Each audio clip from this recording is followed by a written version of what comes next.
Le mois de juillet vient de commencer, avec lui la période des congés estivaux. Pourtant, tout indique que de plus en plus de familles et de jeunes ne pourront pas partir en vacances. En réalité, cela fait plusieurs années que de nombreuses associations, des élus, des citoyens alertent sur cette situation. Les difficultés sociales et économiques que connaissent un nombre grandissant de nos concitoyens ont pour conséquence que, sans le dire, c'est le droit aux vacances lui-même qui se trouve remis en cause. En cette année de crise économique, d'aggravation du chômage et de baisse du pouvoir d'achat, le nombre de ceux qui ne pourront pas partir va augmenter de façon significative. Comme trop souvent, ce sont les municipalités qui agissent pour réduire les inégalités sociales.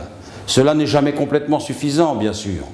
Mais en parcourant les journaux municipaux des 4 villes de la circonscription, on voit le nombre d'activités proposées tout au long de l'été. Des départs à la mer pour une journée, des sorties avec les services municipaux de la jeunesse, les centres de loisirs, les colonies de vacances sont autant d'initiatives des 4 villes pour donner à chacune et chacun de nos concitoyens un peu de détente et de repos.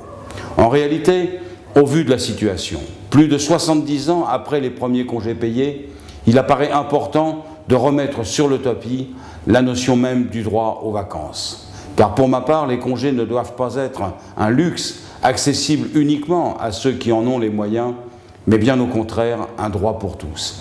Il s'agit d'engager une réflexion sur le temps de travail et sur le temps libéré. Il s'agit d'augmenter sensiblement les salaires, les plus bas et les minima sociaux. Il s'agit de développer un tourisme, des modes de vacances accessibles pour chacun. C'est donc un vaste programme, certes, mais c'est en s'y attaquant que nous pourrons renforcer aussi et conquérir et renforcer de nombreux droits. À vous tous, je vous souhaite néanmoins de bonnes vacances.